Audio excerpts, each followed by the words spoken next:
Hey folks, George here again. Today we're going to continue our discussion about the philosophical question, are we free? Now, we'll recall that last time we examined the determinists who suggest that our lives are determined and we are not free. Why? Because we, human beings, just like everything else in the universe, follows universal causal laws. Then we've got the indeterminists who suggest that we are not determined. And yes, we are free. Why? Well, William James gives the argument to suggest that we do have two possible futures ahead of us. And he gives a logical argument to suggest that the idea of two possible futures is not an illogical, it's not an impossible idea. Therefore, it is possible that there are two possible futures. Right? Whereas indeterminists will say there is only one possible future. You'll recall last time also that I had a problem with the framing of this question. What do I mean? We start with the question, are we free? But I believe that there should be a more fundamental question first. And that more fundamental question is, what is freedom? What is free will? What does it mean to be free? What does it mean to have free will? And the debate last time between the determinists and the indeterminists, their debate was really within this same ballgame, which is free will is the power to change the future. Free will is the power to change the future, according to the determinists and the indeterminists. And that's what they debated about. Some people, the determinists, said that we do not have the power to change the future. And the indeterminists said we do have the power to change the future. The compatibilists come in and they're playing a completely different game. They have a completely different idea about that more fundamental question. What is free will? Right? They answer it in a very different way. Now, I'll spoil it for you right now. Compatibilists will ultimately say something like, free will is doing what you really want to do. If you're doing what you really want to do, then you're free. Right? We'll examine exactly how that works in a little bit. But I want to show you first how radically different that definition of free will is from the other definition of free will. Let's step aside from this question about free will for a quick second. Imagine, instead, I asked you the question, who's going to win the championship this year? And I say, well, I think it's going to be the Los Angeles Lakers who win the championship this year. And somebody else says, nah, I think the Golden State Warriors, they're going to return back to form and they're going to win the championship this year. And then a third person comes in and says, let me tell you who I think is going to win the championship this year. The Tampa Bay Buccaneers. And now, for those of you who follow sports a little bit, you'll understand how radically different that answer is to the question. Why is that such a crazy way to deal with that question? Because the question was, who's going to win the championship? But we didn't first specify what sport are we talking about. These two folks were debating between the Los Angeles Lakers and the Golden State Warriors. They're talking about the sport of basketball. And then a third person comes in and says the Tampa Bay Buccaneers are going to win again. That person is talking about the sport of football. They're talking about totally different games. They're having totally different discussions. And of course, these people are going to get weirded out by that other person who brings up the Tampa Bay Buccaneers. They're going to say, wait a second, you're not even answering the question properly. And they're saying, yeah, you're right, because I want to answer this question about, let's say, American football. They're going to say, that's fine. I want to answer the question about the championship regarding American football.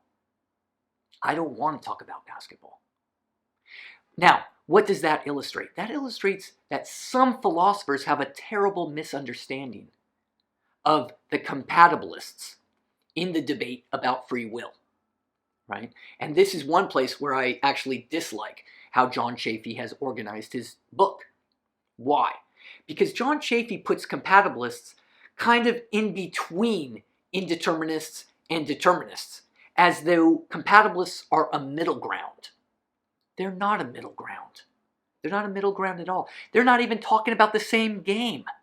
That's like saying that somebody who talks about the Buccaneers is somehow in between somebody who picks the Lakers or the Golden State Warriors.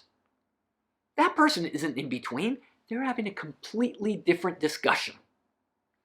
And that's the value that I believe that the compatibilists help us with, by showing us that maybe we're having the wrong discussion, or at the very least, we should alter how we have this discussion.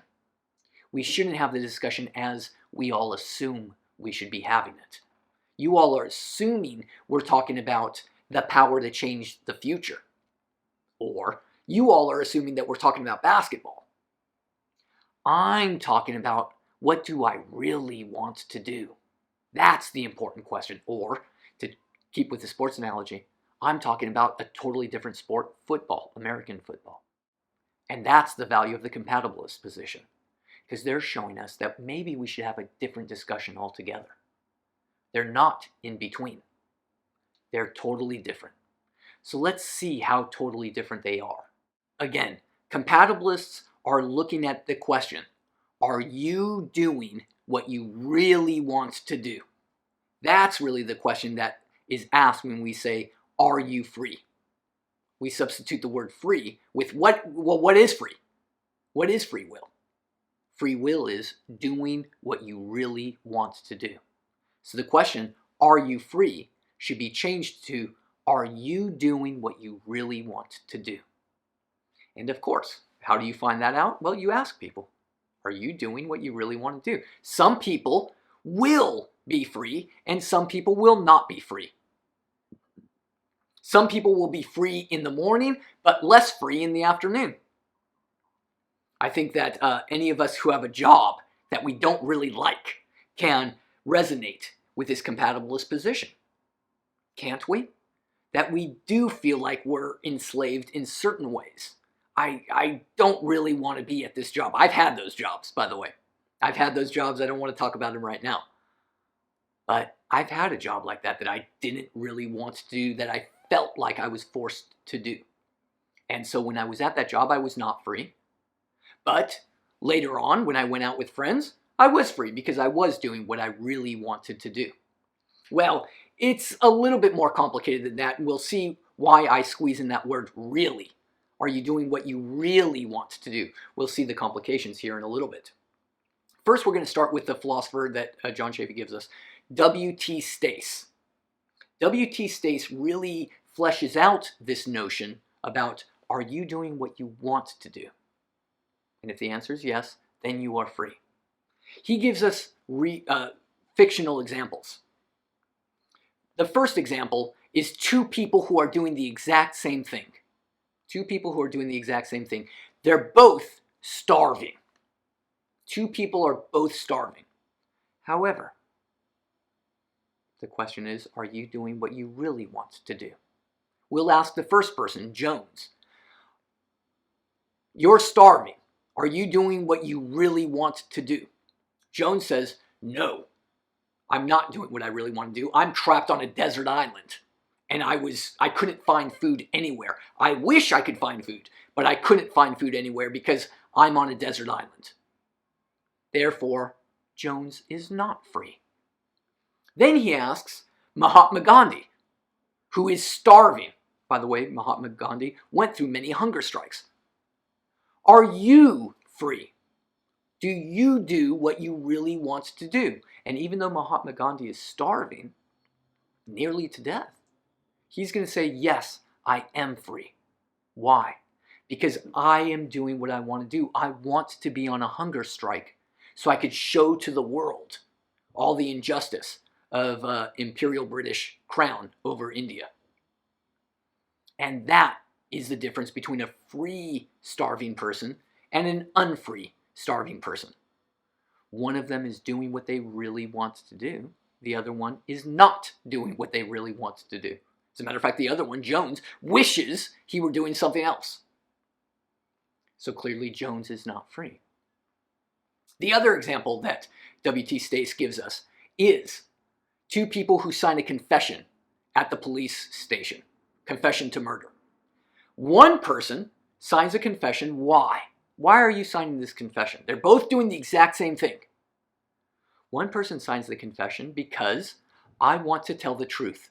I murdered the person and I'm guilty and I want all that guilt off my chest. Therefore, I'm signing the confession. Now, that person is doing what they really want to do. They are free.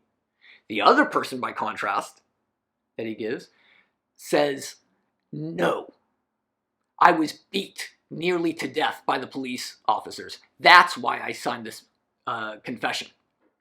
I didn't really want to sign it. Yes, of course, and that's why I like this example. I did sign it. There's a part of me that wanted to sign it, because why did he want to sign it? Because he wanted to stop his beating. But did he really want to sign it? Not really. Right? Now, I'm squeezing that weird, vague word really in there. But that's very intentional on my part. We'll talk about what really means. Moritz Schlick is another compatibilist philosopher who tries to explain what I really want to do. He recognizes that some people act under compulsion or other mental constraints. Stace's idea was somebody who's being beat up. Yes, that person does want to sign the confession, but does he really want to sign the confession? He wants to sign the confession so the beating will stop. But what he really wants is not to be beat up or not to sign a confession at all. So that's a compulsory confession that's being signed there. It's not a free confession. Another example that I like bringing up is a drug addiction. Clearly, drug addicts are doing drugs that they want to do. By definition, if they didn't want to, they wouldn't be addicts, right? That's the definition of an addict. They want to do things. However, do they really want the drugs? Moritz Schlick is going to remind us, well, of course not. It's somehow the chemical imbalances in the brain that the drugs cause that keep those people from thinking reasonably about things. So Moritz Schlick introduces the idea of unimpeded rational desires. As long as we have unimpeded rational desires that are being realized, then we are doing what we really want to do. Right? Are drug addicts free? Well, I think that their desires, the desire of a drug addict, is in fact impeded by some sort of chemical imbalance that keeps them from thinking rationally. Right? The prisoner who signs a confession, he is being impeded from using his rational will by the beating that the police officers are giving him. What are the attractions that some philosophers see with compatibilism? Well, I think the attraction that a lot of philosophers see is that they avoid the impossible question. How many possible futures are there? Are there one possible future only, or more than one possible future? I don't know. It's kind of like the question regarding God, right? Some people don't want to talk about that question because it almost seems impossible to answer. Rather, what the compatibilists have done is bring the question down to earth and make it practical, and especially for real-world use. That is, are you free when you do some act, right? This question does deal with William James's concern that if we believe that there's only one possible future, then moral responsibility is impossible. Compatibilism says, wrong. Even if there is only one possible future, which there very well might be, we could still hold people morally responsible. Why? Because they did what they really wanted to do. So you could hold, let's say, murderers responsible because They are the type of people that really want to kill other people. What is more to moral responsibility than that? That murderer really wants to kill somebody. Therefore, let's hold that person morally responsible, right? The question might arise, well, yeah, but what if that murderer was determined to kill, to become a murderer, let's say? A compatibilist is going to say, I have no problem punishing a person who wants to kill other people. Isn't that the matter, the issue of the matter? And not just wants to kill, because perhaps they are psychologically impaired, like Moritz Schlick raises.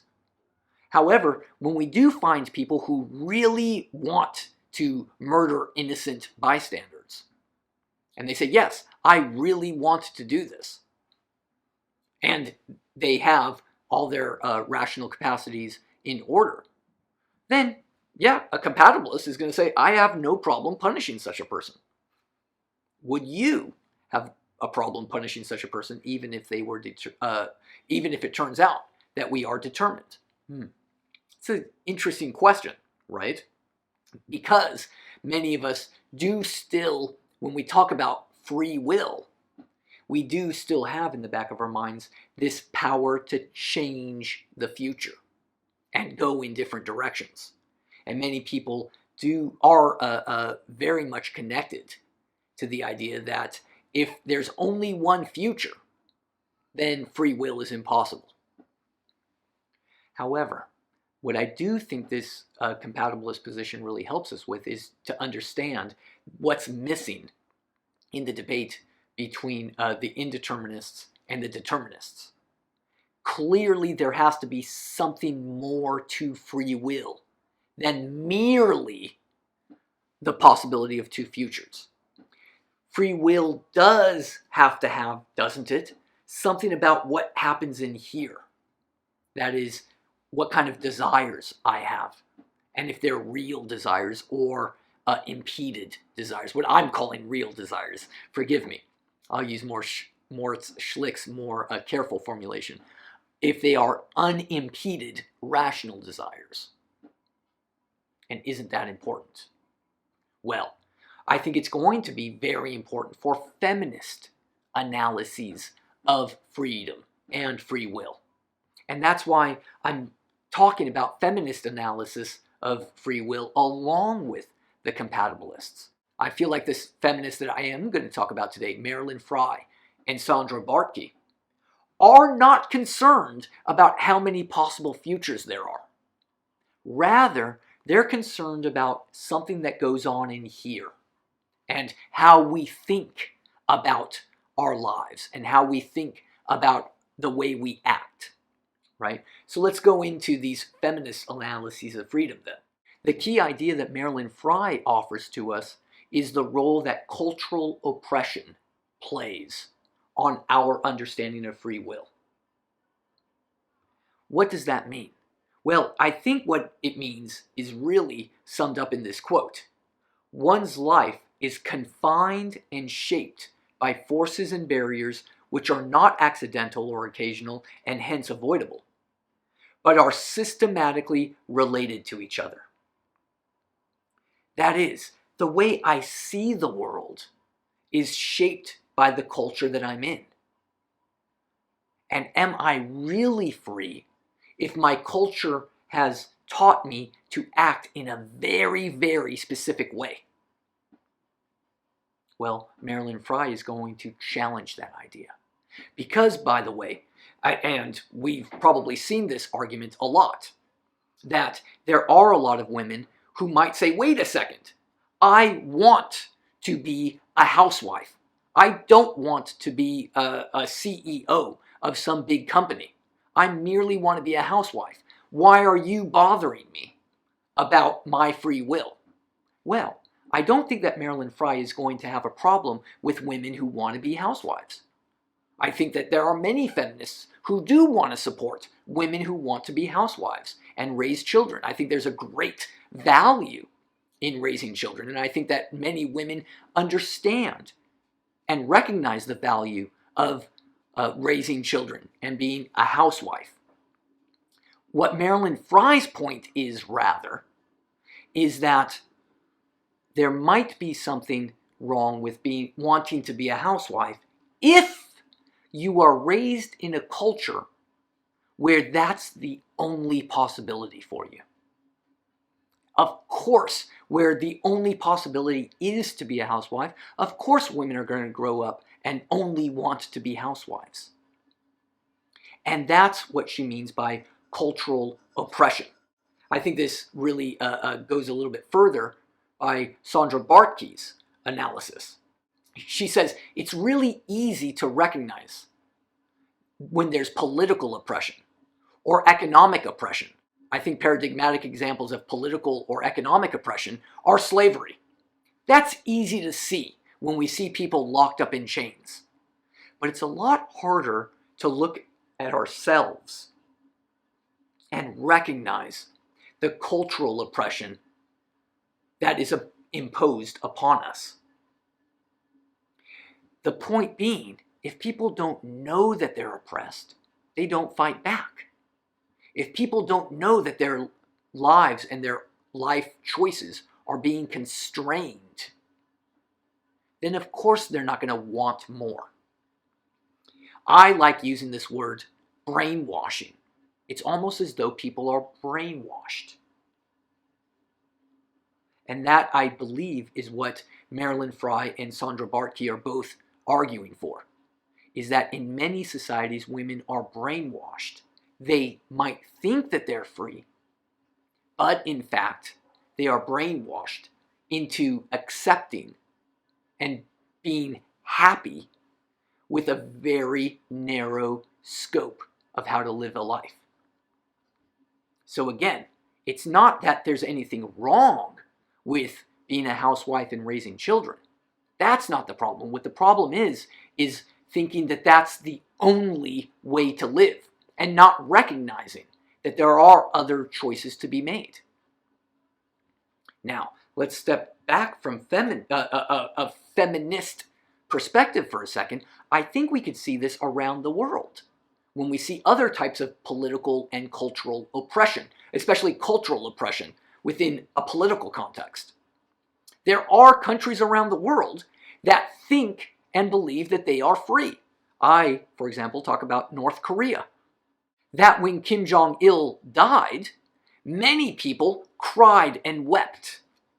And they said, we are so free and we love our leader so much. Now, I'm not doubting that they have feelings of love for their dear leader.